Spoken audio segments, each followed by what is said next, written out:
vas faire cette prière, Seigneur, ce matin, viens prendre la place, toute la place. Viens et parle-moi encore. Viens, Seigneur, et touche-moi encore. Viens, Seigneur Jésus, et transforme-moi encore. La Bible nous dit que la parole de Dieu ne retourne pas à elle sans avoir produit son effet. Ça veut dire qu'exactement comme une flaque d'eau qu'on te lance au visage, lorsque tu reçois la parole de Dieu, elle te mouille. Alléluia. Amen. Ce matin, dis au Seigneur, je veux être trempé de toi. Je veux Trempé être par ta trempé de parole. toi. Élève la voix et parle encore.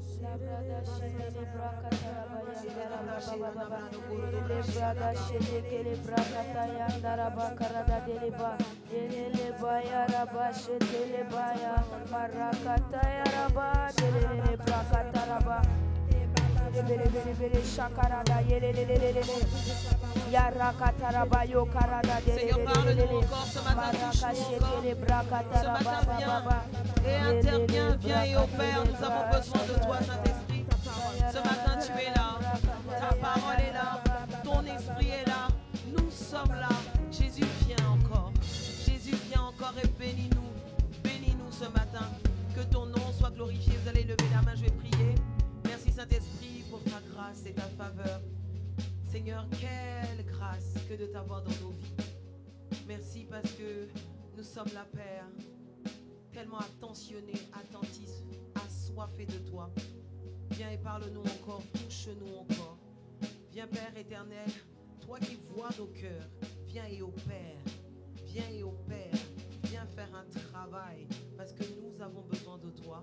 Dans le nom puissant de Jésus, nous avons prié. Tu vas pousser un grand Amen. Amen, amen, amen. Que le nom du Seigneur Jésus soit béni. Tu vas te tourner vers ton voisin, tu vas lui dire bienvenue en Zélomanie. Dis bienvenue en Zélomanie. Bienvenue en Zélomanie. C'est le pays où on vit pour lui, où on est heureux de vivre pour lui et on est vivant pour lui. Est-ce que tu peux montrer que tu es vivant pour lui? Montre-moi que tu es vivant. Tu vas l'acclamer avec une joie, une énergie. Alléluia, merci Jésus. Merci Père éternel parce que ce matin, nous sommes attentifs à ta voix.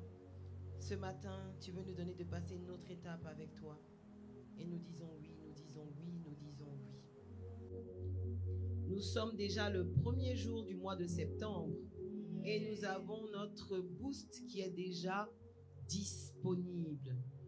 Qui connaît le boost ici? Qui connaît le boost? Voilà.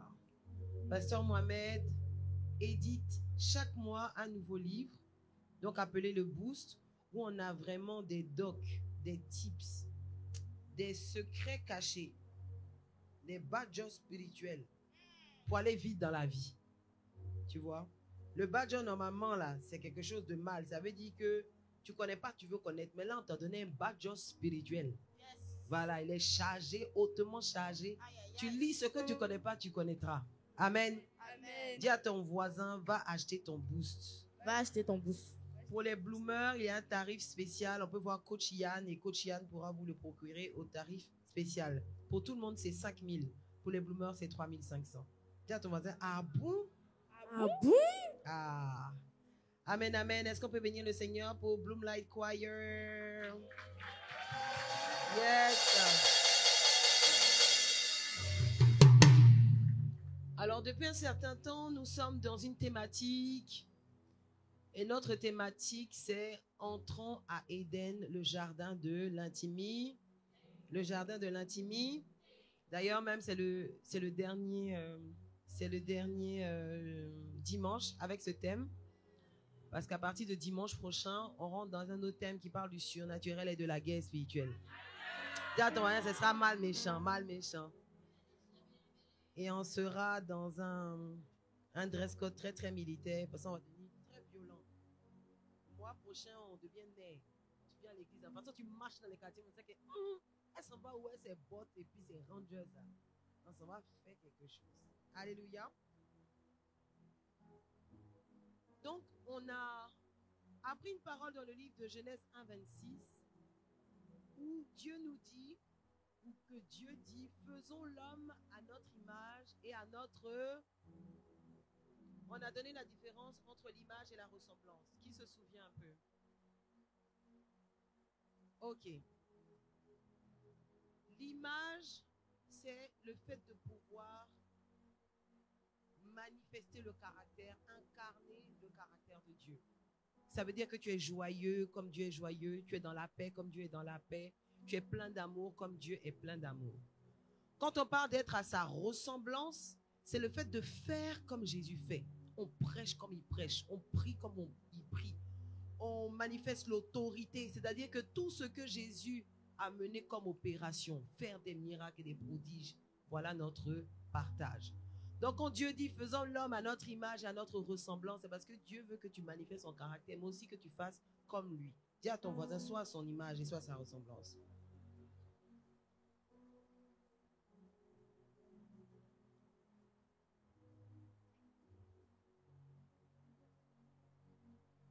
Maintenant, Dieu dit que nous sommes à son image et à sa ressemblance. Pourtant, dans la réalité, quand on nous regarde, vraiment, quand tu vas à la Maca, ils ne sont pas trop à son image.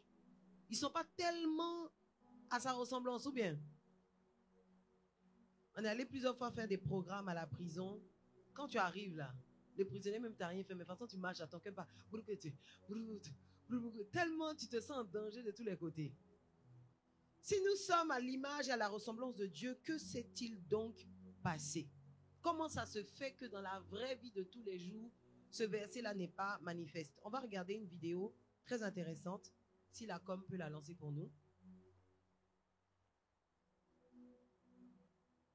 On l'a déjà vu, hein, normalement ici, on l'a déjà regardé une fois, mais il est bon de répéter.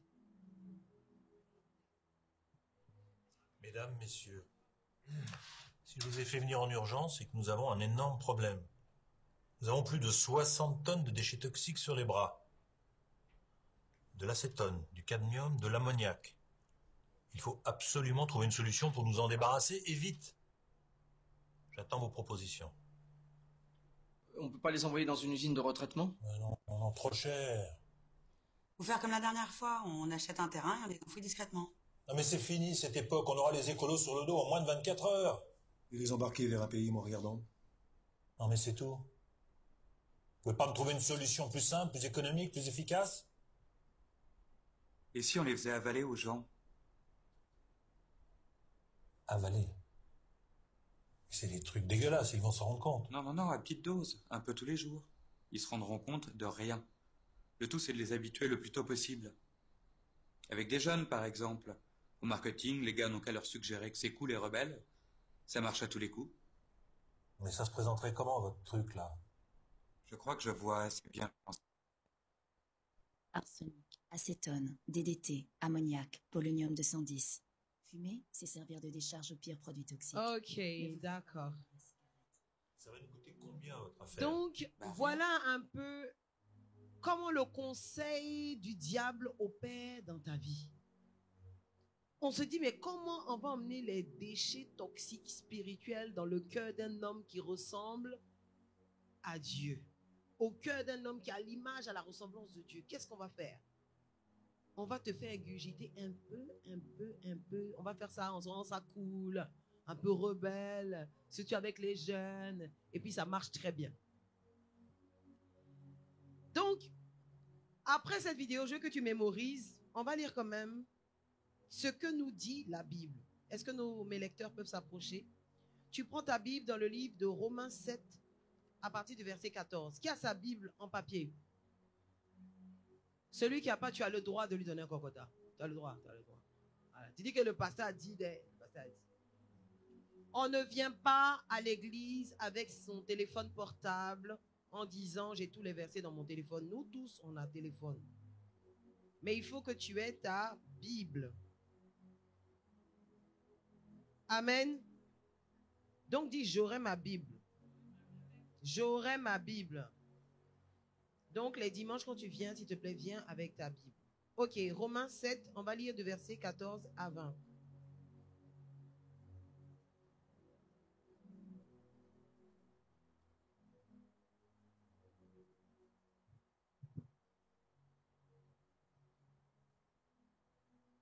Romains 7, verset 14 à 20. On l'entend bien? Lis, on va voir. Nous savons en effet que la loi est spirituelle, mais moi, je suis marqué par ma nature vendue au péché. Je ne comprends pas ce que je fais. Je ne fais pas ce que je veux et je fais ce que je déteste. Or, si je fais ce que je ne veux pas, je reconnais par là que la loi est bonne. En réalité, ce n'est plus moi qui agis ainsi, mais le péché qui habite en moi. En effet, je sais que le bien n'habite pas en moi, c'est-à-dire dans ma nature propre. J'ai la volonté de faire le bien, mais je ne parviens pas à l'accomplir. En effet, je ne fais pas le bien que je veux, mais je fais au contraire le mal que je ne veux pas. Verset 20. Or, si je fais ce que je ne veux pas, ce n'est plus moi qui le fais, mais le péché qui habite en moi. Hey. Là, c'est l'apôtre Paul qui parle. Et il dit au verset 15, « Car je ne sais pas ce que je fais, je ne fais point ce que je veux, je fais ce que je hais. » Au verset 19, « Car je ne fais pas le bien que je veux, et je fais le mal que je ne veux pas. Et si je fais ce que je ne veux pas, ce n'est plus moi qui le fais. C'est le péché qui fait quoi? Qui habite. Et le péché qui fait quoi? Qui habite en moi. » Est-ce que Paul était chrétien? Il était chrétien ou pas? Mes préférés, répondez. Vous savez que cette zone-là, vous êtes mes préférés, n'est-ce pas? Mais répondez. Est-ce que Paul était chrétien? Ok. Est-ce que Paul servait Christ? Oui, il servait Christ. Mais comment il dit que lui, il fait les choses que Dieu n'aime pas? Hein? Ah bon, hein? Il fait des choses bizarres. Si Paul est converti, si Paul est rempli de l'esprit, si Paul sert Christ, comment ça se fait qu'il fait des choses que Dieu n'aime pas? Question. C'est ce qui se passe avec beaucoup d'entre nous. Ça veut dire que tu as pris des résolutions. Tu as décidé que toi, tu donnes ta vie à Jésus, que tu marcherais d'une certaine façon. Des fois, même, tu ne donnes même pas ta vie à Jésus, mais tu as résolu que toi-même, tu allais arrêter de boire. Ou même que toi, tu allais arrêter de mentir, ou même les histoires de gars, tout ça là, tu allais arrêter. C'est-à-dire que tu as pris des résolutions.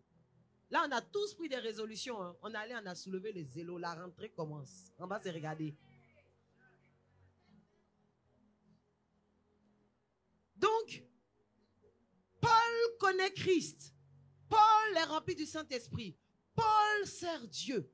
Mais Paul dit qu'il a en lui une loi qui combat celle de l'esprit. Dis à ton voisin, on appelle ça le combat de la foi. On appelle ça le combat de la foi.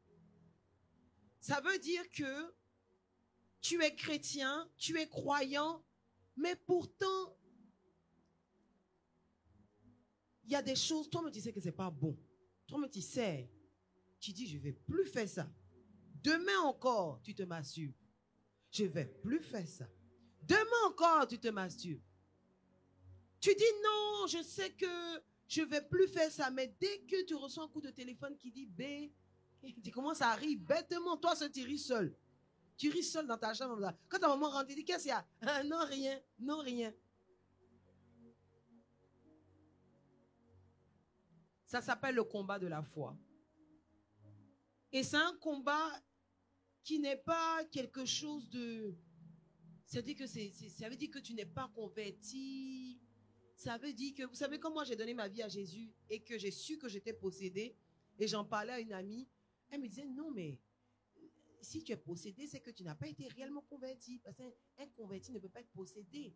Parce que la lumière et les ténèbres ne peuvent cohabiter. Donc j'étais là, donc je n'étais pas converti. Comme ça, réfléchis. La conversion, c'est une... Non, pas la conversion. La nouvelle naissance. La nouvelle naissance, c'est une décision de marcher avec Christ. Tu décides qu'à partir d'aujourd'hui, les choses anciennes sont passées.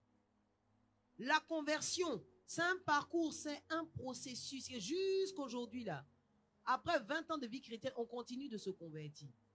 Ça veut dire que Dieu nous donne d'aller de gloire en gloire, en gloire, en gloire.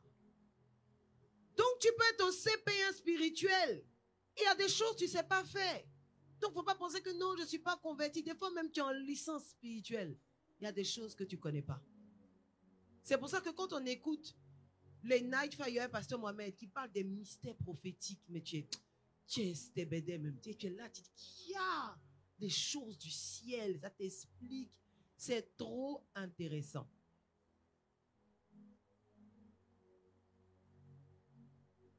La première chose que tu dois noter, c'est le mot désir. Le mot désir. On va lire Galates 5, versets 16 à 21. Galates 5, chapitre 5, verset 16.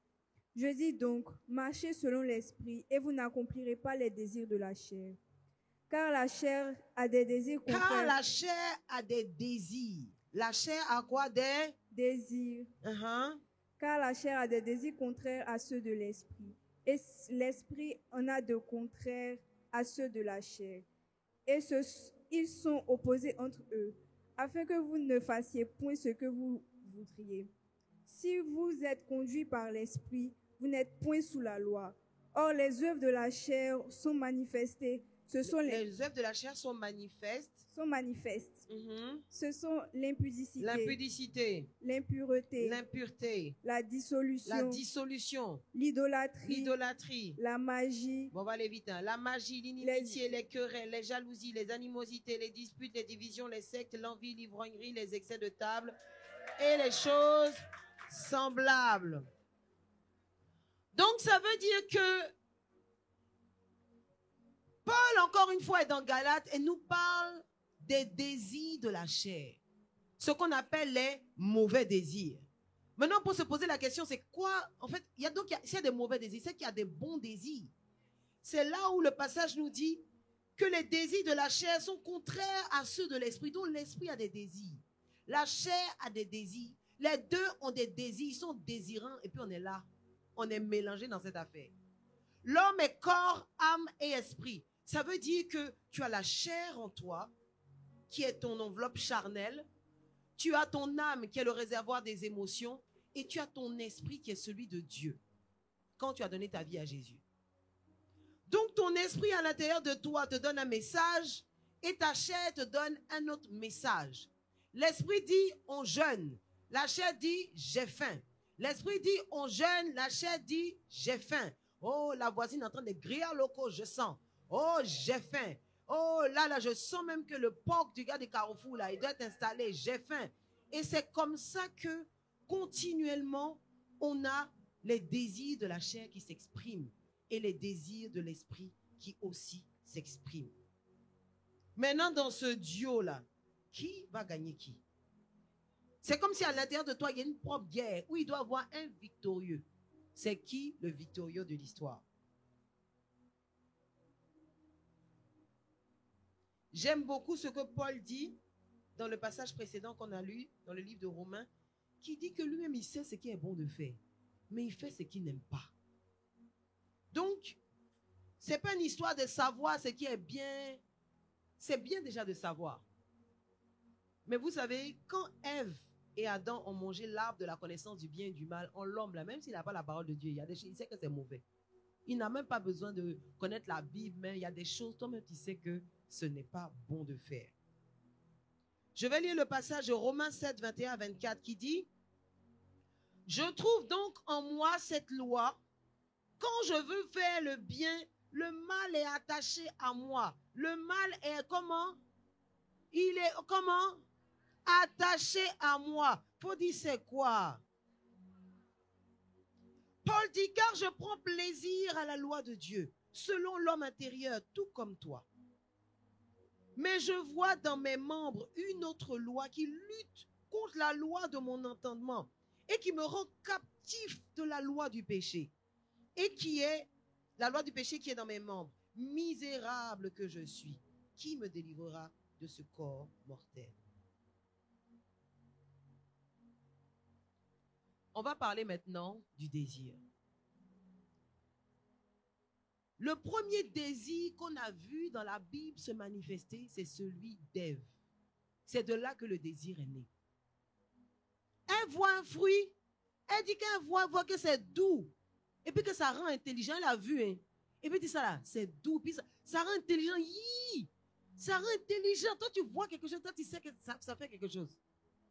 Tu n'as même pas encore. Tu dis que tu es là. Tu vois un plat de... Je ne sais même pas quoi. Foutou sauce reine. Bon, ça encore, tu vois. Il y a des plats, tu connais. Tu connais le goût. Ève ne connaissait pas ce fruit. Tu as des plats, on t'a jamais dit que ce plat-là, ça s'appelle les tilauf. Les tilauf, tout ce que tu sais, c'est que la peau du poulet du tilauf, là, c'est croustillant comme ça. Tu sens des petits oignons à côté, et puis un petit atchèque. Tu connais pas le plat, mais dis que ça s'appelle comme un tilauf. Non, ça là, c'est doux. Pourquoi? Non, ce qu'il voit là, il sait que c'est doux. Pourquoi? Dès que tu vois, tu sens. Et c'est ça le désir. Ève a vu ce fruit, elle a dit qu'il était bon à manger. Non. Attendez, je lis. Elle dit, la femme vit que l'arbre était bon à manger et agréable à la vue et qu'il était précieux pour ouvrir les yeux de l'intelligence. Toi, tu as vu dans tes yeux là, tu vois que c'est bon à manger. C'est même pas content de ta bouche, hein, mais c'est déjà bon à manger. L'information cruciale que tu dois retenir ce matin, c'est que Ève était dans ce jardin et n'avait aucune idée de ce que pouvait être ce fruit. Mais la Bible nous explique dans le livre de Genèse 3 que le serpent, qui est un animal rusé, s'est approché de la femme et a commencé à lui dire que, est-ce que tu peux tout manger? Elle dit, oui, je peux tout manger ici dans ce jardin-là, sauf l'arbre qu'au milieu du jardin. Elle ne connaissait même pas le nom de l'arbre. C'est-à-dire, elle sait seulement que, bon, elle a une information, on ne doit pas manger ça. Et le diable commence à lui parler. Il dit, est-ce que tu sais que si tu manges ça, tu vas devenir comme un Dieu? Est-ce que tu sais que? Ça veut dire que dès que le diable lui a donné l'information, elle a su que c'était doux. Dis à ton voisin information. Dis-lui bien information. Il y a des choses pour lesquelles, ou avec lesquelles tu luttes. Tu décides que toi, tu ne vas plus fumer des bains. Mais dès que tu sens l'odeur là, ça t'appelle. Tu es là comme ça tout d'un coup. Bon, donne-moi un peu et rouler pour voir. Tu as pris des décisions, tu dis, ah, moi je ne ferai plus les bérets. Mais dès que tu reçois une information, tu as envie de divulguer l'information, puis de pimenter un peu l'information, mélanger un peu, pour donner un petit... Tu veux que quand on aime béret là, tu dois faire la primeur de l'information. Est-ce que tu sais que, hey, c'est un esprit. Béret là, c'est péché. Il ne faut pas penser que, ah, Marco, c'est bien, béret un peu, genre. Béret là, c'est un péché. Ce que je veux que tu retiennes, c'est que le désir naît par une information.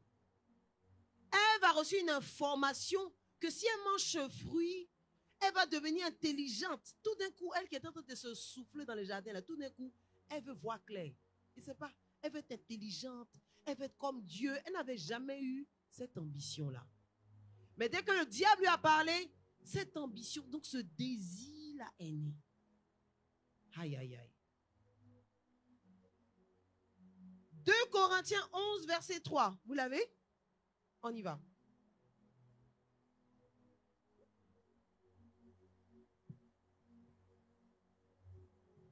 « 2 Corinthiens 11, 3, s'il ne marche pas, tu prends un autre micro. 2 Corinthiens. Ok. 2 Corinthiens 11, verset 3. Cependant, de même que le serpent a trompé Ève par sa ruse, j'ai peur que vos pensées ne se corrompent. Hey! Moi, dans ma version, dit, je crains que vos pensées ne se corrompent et qu'elles se détournent. Et qu'elles se détournent. Qu'elles se détournent de la simplicité à l'égard de Christ. Donc, là, on est quoi? Dans Corinthiens, c'est encore Paul qui parle. Paul nous dit que je crains que vos pensées ne se corrompent et qu'elles se détournent. Dis à ton voisin, penser. Dis à ton voisin, penser. Ça veut dire que le péché commence d'abord par la pensée. Vous savez, le péché, souvent on dit, ah, vraiment, quand je te parlais, j'ai chuté. Chuté. Chuter, c'est une chute, non? Mais qui est déjà tombé en slow-mo? Genre, tu es tombé, puis tu tombes. et puis tu tombes en slow-mo comme ta personne. Chuter la tête que tu marches, bien coup, tu tombes. N'est-ce pas? C'est ça la chute, non? Ou mais c'est pas ça. Mes préférés, c'est ça, non? Alors qu'en vérité, la chute, ce que nous on appelle la chute, ça veut dire que le péché, ce n'est jamais quelque chose de brusque. C'est quelque chose de préparé. Le péché, c'est comme un bon plat que tu t'apprêtes à manger. Ça veut dire qu'avant de manger, tu as déposé le set de table. Ensuite, tu as mis fourchette, couteau, cuillère. Ensuite, tu as mis l'assiette. Ensuite, tu as servi le riz dans l'assiette. Tu as pris la louche, tu as mis dans la sauce. Tu as servi la sauce sur le riz.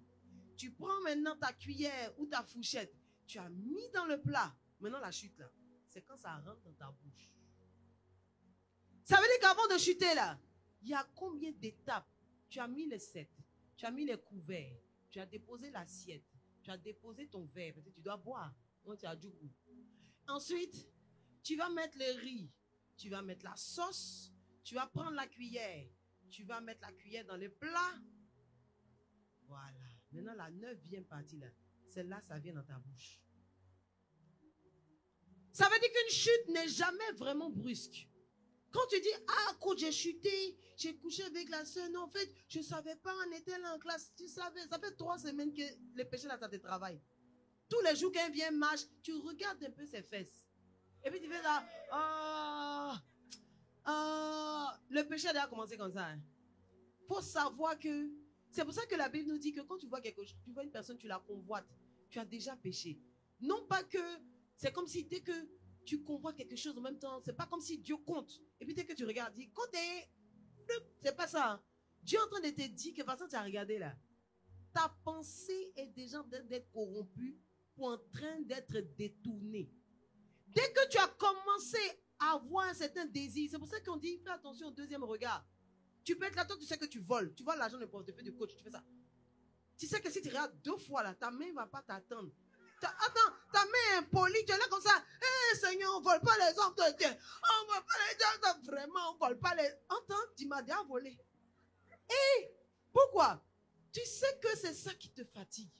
Donc quand c'est comme ça, tu ne regardes pas 2 fois. Parce que tu as vu l'argent, tu marches en même temps, tu t'en vas.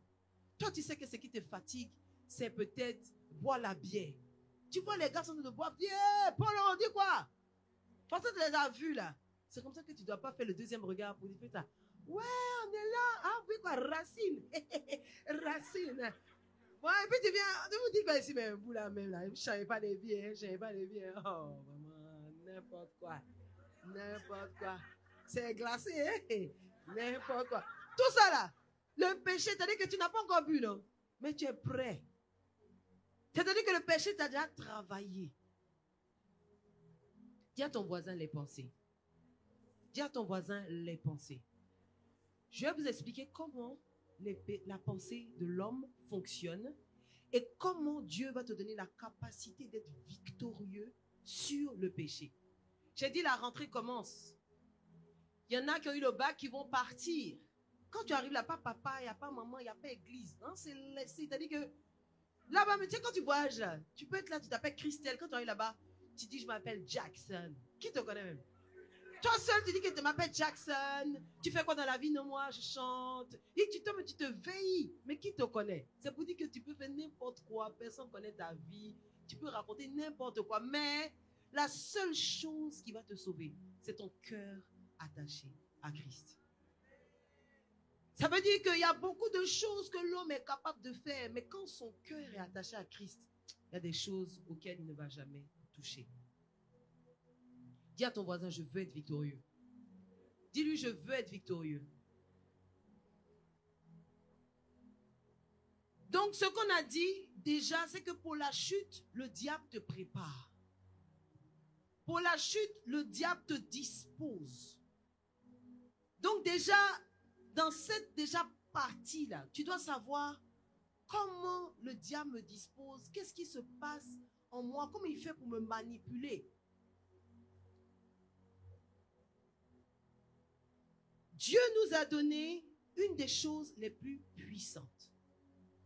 C'est la pensée humaine. La pensée humaine est tellement puissante que même Dieu ne peut pas contrôler notre pensée. C'est-à-dire qu'il a choisi de nous donner ce qu'on appelle le libre arbitre. Ça veut dire que tu as le choix de faire le bon ou le mauvais choix. Ça veut dire que tu as le choix de marcher avec Dieu ou même contre Dieu. Dieu nous a donné cette liberté et c'est dangereux. Et lui-même n'a pas le contrôle sur notre pensée. Dieu aurait pu faire de nous des robots. C'est-à-dire que il est 18h, on doit prier. Jésus, je t'aime. Jésus, je t'aime. Jésus, change ma vie. 19h, fini. Zup. Et puis là, maintenant, tu es normal. 23h, c'est l'heure de l'adoration. Alléluia. Allez, 21h, c'est fini. Zup. Dieu ne nous a pas fait comme ça. Dieu t'a fait libre. Pourquoi? Il voulait une personne qui vienne à lui d'un cœur sincère. C'est-à-dire que toi, tu es heureux de voir Dieu. Il n'a pas envie que tu le vois parce que c'est calculé. C'est comme les tantis, une tantie qui t'énerve. On dit, hey, il y a tantie Fatou qui est là, hein? Et puis on dit, viens la saluer. Bonjour tantie Fatou. Ça va, tu as grandi, hein? Tiens. Et tellement même, on t'a forcé à venir voir tantie Fatou. Dieu ne veut pas que tu viennes le voir comme ça. Dieu veut que tu l'aimes. Alors, il t'a donné une pensée qui est libre. Dans la pensée humaine, on a la conscience et on a le subconscient. Dis à ton voisin, on est en philo ce matin. Hein? Ouais. L'école, on dit l'école commence. On n'a qu'à commencer un peu. On a la conscience et on a le subconscient. La conscience, c'est la partie qui reçoit les informations. Dis encore à ton voisin, information. Information. C'est la partie de la pensée qui reçoit l'information. Donc, il entend des choses, il voit des choses, il regarde des choses, il lit des choses. Donc ça, il reçoit les informations. Aujourd'hui, j'ai oublié les chiffres. Mais on disait qu'avec les réseaux sociaux, on reçoit plus de combien de millions d'informations chaque jour. C'est-à-dire que le fait de scroller, là, tu reçois des millions, des milliers d'informations. Donc, nos têtes, là, information. Maintenant, à côté de la conscience, on a le subconscient. Le subconscient, c'est la partie de quand les informations sont bien baignées dans la conscience. Ça vient maintenant être download dans le subconscient. Le subconscient télécharge les informations. Et le subconscient, il est comme un hard drive. Il est comme un disque, pas disque dur. Dans les desktops là, non, il n'y a pas des informaticiens ici? Bon, j'ai oublié le terme. Mais c'est comme le disque. Maman. C'est comme c'est pas le disque dur. Le disque dur, il est souvent externe, mais c'est le disque de la machine. J'ai oublié le terme informatique. Donc, ça veut dire que, je ne sais pas si on appelle ça carte mère.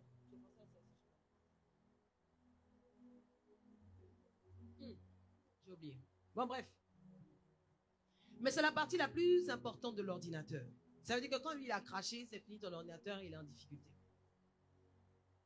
Donc, on reçoit des informations de notre conscience. On reçoit des informations. Tu es bête, tu es laide, tu es moche. De toute façon, tu vaux rien. Moi, regarde, porno. Couple, cigarette, drogue, mutilation, dépression. Donc, tout est scroll là. Tes pages là, c'est ça seulement. Musique du monde, musique, oh yes, sex me, touch me, good food. Et tout ça là, ce sont tes scrolls. Donc, souvent, c'est même pas des informations même que forcément auxquelles tu adhères, mais genre, alors que ta conscience est en train de recevoir des informations. Il y a des choses que tu n'arrives pas à arrêter. Pourquoi? Dans ta carte mère, donc c'est-à-dire dans ton subconscient, c'est déjà, vous savez, le subconscient, c'est ce qui détermine ton attitude, ce qui détermine tes habitudes, ce qui va déterminer maintenant ton caractère.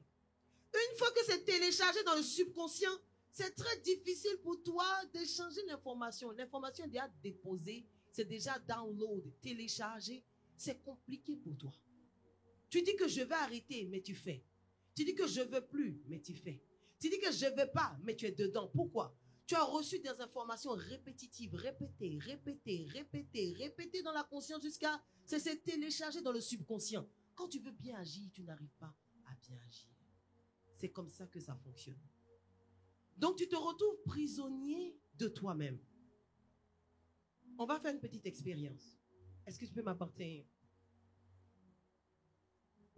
Dis à ton voisin, expérience. Ok. Quelqu'un peut prendre ma Bible? Je la donne. Ok. Je pense que ça va pas suffire. Donc, regardez ce qui se passe. Tu peux tenir mon micro ici.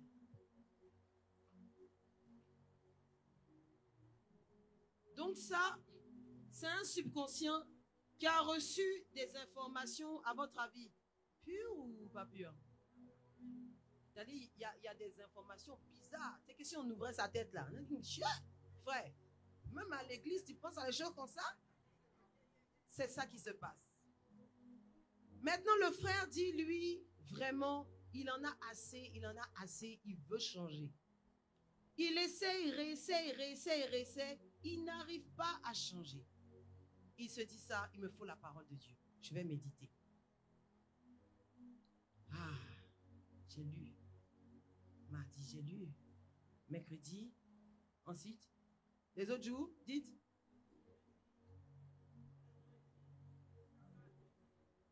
Dimanche, bon, il y a beaucoup de prédications quand même. Ah. Il a changé? Ah, mais je médite. Oh, j'y vais encore. Lundi, on y va.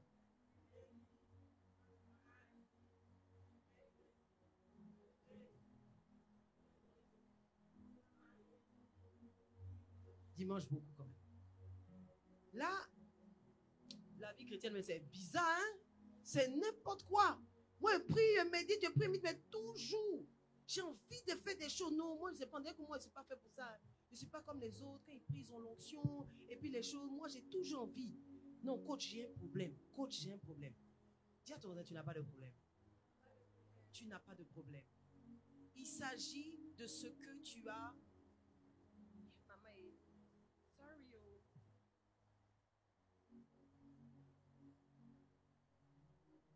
oh. Ok, il s'agit de ce que tu as téléchargé dans ton subconscient pendant tellement longtemps.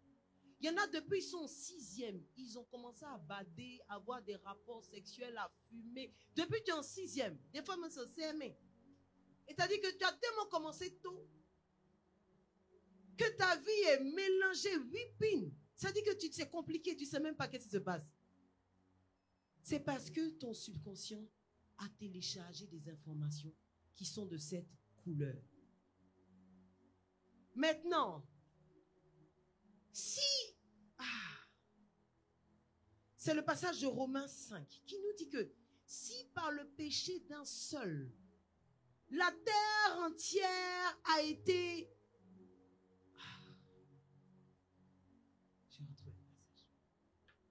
Je veux paraphraser, le temps de trouver le passage. Là, comme aidez-moi à trouver le passage. Si par le péché d'un seul, toute la terre a pu être rejetée, c'est par le sacrifice d'un seul que toute la terre fut sauvée. Romains 5, 17. On peut le mettre à l'écran, s'il vous plaît?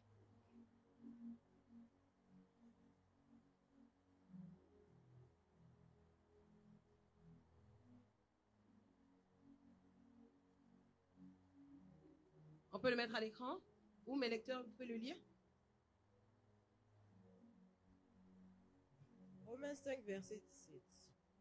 Si par un seul homme, par la faute d'un seul, la mort a régné, ceux qui reçoivent avec abondance la grâce et le don de la justice régneront à bien plus forte raison dans la vie par Jésus-Christ plus seul.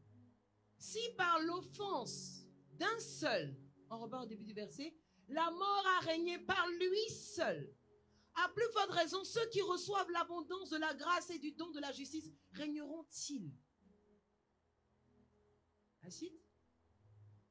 Ainsi donc, de même que par une seule faute, la condamnation a atteint tous les hommes, de même, par un seul acte d'acquittement, la justification qui donne la vie s'étend à tous les hommes. Par une seule faute, les hommes ont été perdus. Par un seul sacrifice, les hommes ont été sauvés. De la même façon que ta conscience a reçu information sur information sur information sur information sur information qui ont été téléchargées dans ton subconscient.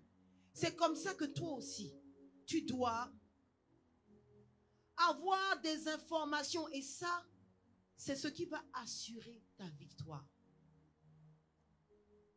La Bible est un recueil d'informations secrètement, puissamment, glorieusement transformatrices. C'est-à-dire que le poids de la parole de et si on a un récit, le poids de cette parole-là contre le poids d'un verset. C'est-à-dire que le poids de cette parole, allons un récit. Si on doit mesurer de façon, enfin, avec de l'argent, on dirait que c'est 25. Quand Dieu te donne un verset, ça vaut 100 000. Ça veut dire que la puissance de la parole de Dieu en toi est quelque chose de vraiment extraordinaire. Donc quand la Bible nous dit dans le livre de Josué 1 au verset 8 que ce livre de la loi ne s'éloigne point de ta quoi? Mais ça c'est la bouche qui lit. C'est les yeux qui lisent, n'est-ce pas? Mais on dit que ce livre de la loi ne s'éloigne point de ta bouche. Tu as besoin, Eunice, tu vas revenir. Bon, on va tricher pour faire vite.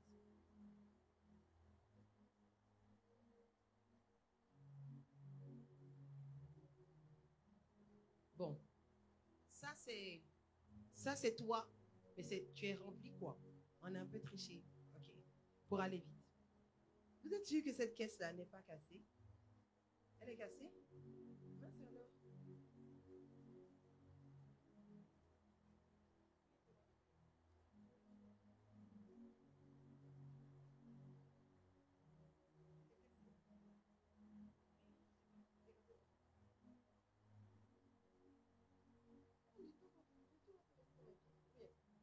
Ok, on va essayer. Pardon pour mon boost, on ne sait jamais. Si tout mon téléphone est dit. Ok, donc voilà. Bon, j'ai diminué encore. Excusez-moi, je triche. S'il y avait une petite bouteille, c'était mieux. Bon, bref. Tout ça, c'est rempli. Vous voyez ça rempli ou pas? Ah, c'est rempli, merci. Et là, on met la parole de Dieu lundi, mardi, mercredi, jeudi, vendredi. Plutôt que de méditer de cette façon-là, tu vas méditer à saturation. Pourquoi? Le péché là te fatigue. Pars avec ça. Non, je veux ça. Pars avec ces mots. Ok. J'ai besoin d'eau, hein. Je pense que j'aurai besoin de plus d'eau. Alors, la parole de Dieu, encore, je lis, je médite ce livre de la loi ne s'éloigne pas de ma bouche, ne s'éloigne pas de ma bouche, ne s'éloigne pas de ma bouche, ne s'éloigne pas de ma bouche, ne s'éloigne pas de ma bouche, ne s'éloigne pas de ma bouche, ne s'éloigne pas de ma bouche. Comment vous voyez que l'eau réagit? La couleur change ou pas? Mais en vérité, ça change, mais c'est toujours un peu marron. Ça veut dire que tu prends des décisions, tu as commencé à lire la Bible, tu sens que tu changes, mais ce qui est sûr, il y a encore des choses en toi, c'est dedans. C'est compliqué. Pourquoi? Télécharger dans ton subconscient. On continue. Est-ce que ça change? Est-ce que ça change?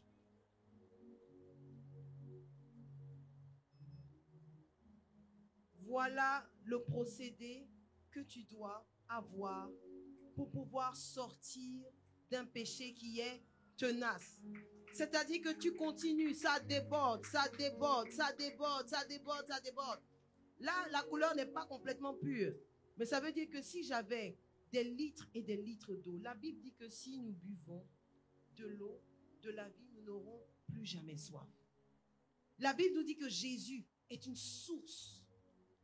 Ça veut dire que tu as besoin de mettre dans ton esprit, de répéter des informations de vie, de puissance et de restauration en toi. Je suis belle, je suis magnifique. Oh, Dieu dit qu'il me connaissait avant la naissance, avant que je fus née. Ah, il avait pour moi des plans de bonheur et de malheur. Donc, en fonction de ce que tu es en train de vivre, si toi, ta bataille, c'est le fait que tu as l'impression, tu n'as pas confiance en toi, on t'a dit que tu n'es pas intelligente et que tu n'es pas belle. Tu vas chercher dans la Bible. Tu sais, quand tu vas à la pharmacie, si tu as mal au ventre, tu ne vas pas chercher des gouttes pour les yeux, n'est-ce pas? Tu vas à la pharmacie, Tu t'es cogné au pied, tu as mal au pied, tu ne vas pas prendre un médicament qui va soigner les dents, n'est-ce pas? La Bible est une pharmacie, c'est-à-dire qu'il y a le médicament. Ce que tu as là, il y a son médicament. Dis à ton mari, il y a son médicament. Je ne sais pas qu'est-ce qui te fatigue, je ne sais pas de quoi tu souffres, mais il y a son médicament. Son médicament. Ça veut dire que analyse bien ta situation. Que ce soit l'homosexualité, que ce soit le sexe, que ce soit le vol, que ce soit le mensonge, que ce soit la solitude, que ce soit la dépression, la Bible a des informations que tu dois répéter dans ta conscience afin que cela soit téléchargé dans ton subconscient et commence à changer tes habitudes et tes attitudes. Dans la Bible, le subconscient est appelé le cœur. C'est pour ça que la Bible nous dit: garde ton cœur plus que toute autre chose, car de lui sortiront des sources de là. Si on prend le verset et qu'on l'inverse, livre ton cœur à n'importe quoi, et de lui sortiront des sources de la mort. Si tu livres ton cœur à n'importe quoi, de lui sortiront des sources de la mort. Ça veut dire que dans ton cœur, donc téléchargé dans le subconscient, tu as mis n'importe quoi dedans, n'importe quoi. C'est la mort qui va sortir de toi. Tu veux faire des choses bien, c'est la mort qui sort. Tu prends des décisions, c'est la mort qui sort. Ne sois pas découragé.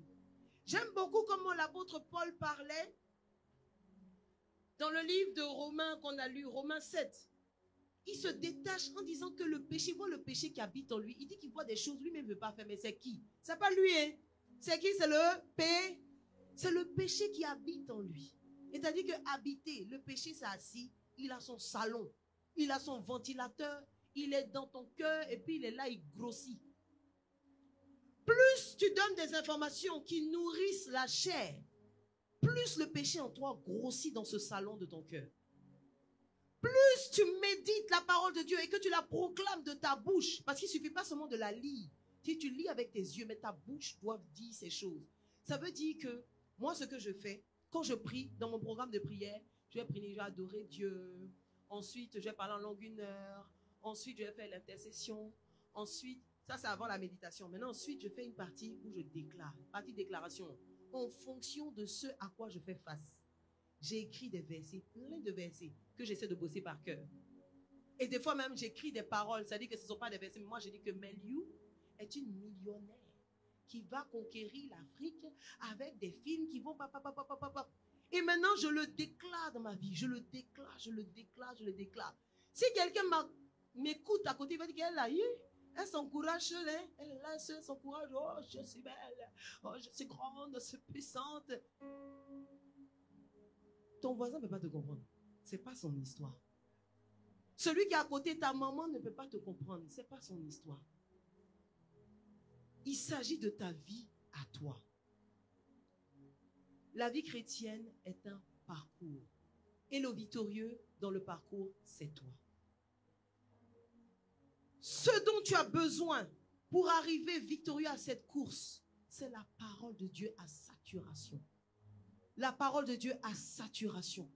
Afin qu'elle lave ton esprit. Elle lave ton esprit. Et quand tu lis la parole de Dieu, qu'elle lave ton esprit, le fait de ressentir le désir là, ne fait pas de toi quelqu'un qui est échoué dans la mission. Tu es dans la transformation. Dis à ton voisin, transformation. Transformation. Tu vas te tenir debout, on va prier. Merci à mes lecteurs, que Dieu vous bénisse.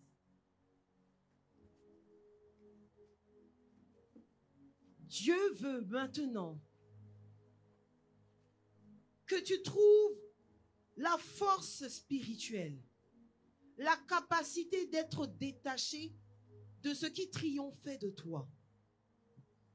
Des forces qui faisaient de toi quelqu'un bon. Un jour tu arrives, un jour tu n'y arrives pas, un jour tu arrives, un jour tu n'y arrives pas. La marche spirituelle, ce n'est pas magie. C'est puissance et puissance. Ça veut dire que si tu n'appliques pas ces choses, ne te dis pas, moi je suis découragé, mais tu es découragé pourquoi? La parole de Dieu qu'on dit que tu dois avoir à saturation.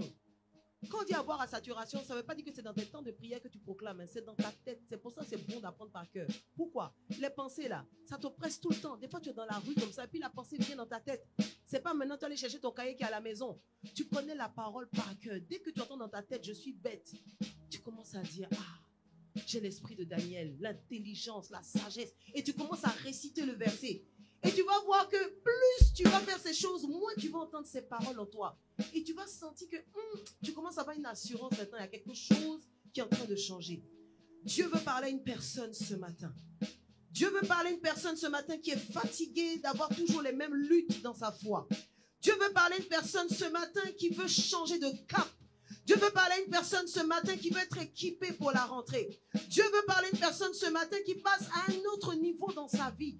Une nouvelle dimension dans ta vie. Il y a quelque chose de nouveau que tu enclenches. Tu as besoin d'avoir une parole qui va te donner de garder le cap.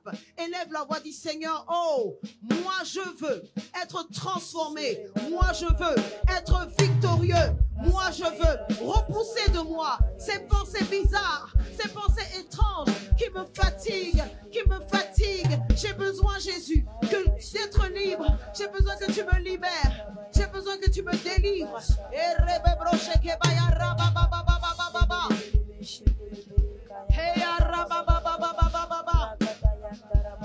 Pendant que nous prions, le Saint-Esprit me parle d'une personne.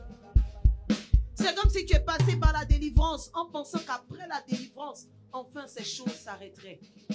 Il ne s'agit pas de démons en fait. Quand on parle d'informations qui étaient déposées dans ton cœur, il ne s'agit pas de démons. Il s'agit d'un paramétrage informatique spirituel qui t'a construite et que tu dois détruire. Tu dois changer tes habitudes. Tu dois changer tes habitudes. Ne pense pas qu'il s'agit d'un esprit. Et c'est là où la responsabilité te revient. Ça veut dire que la victoire est dans tes mains. Tant que tu ne lâches pas l'affaire, tant que la parole demeure sur tes lèvres, tant que tu persistes, que tu insistes, tu verras la main de Dieu s'accomplir. Pourquoi? Sa parole ne retourne jamais à elle sans avoir produit son effet. Elle produit son effet. Élève la voix. Dis parole, produis ton effet. Oh, que ta parole produise son effet en moi.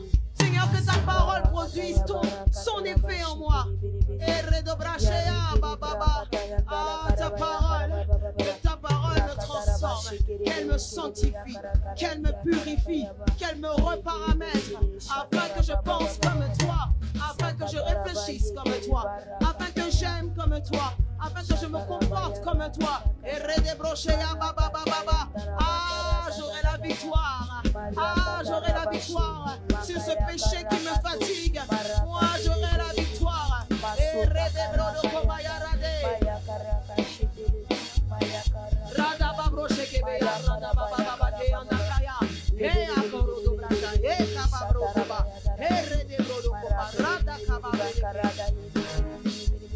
Tu vas lever les mains, je vais prier pour toi. Ce matin, tu nous enseignes sur la façon d'être transformé.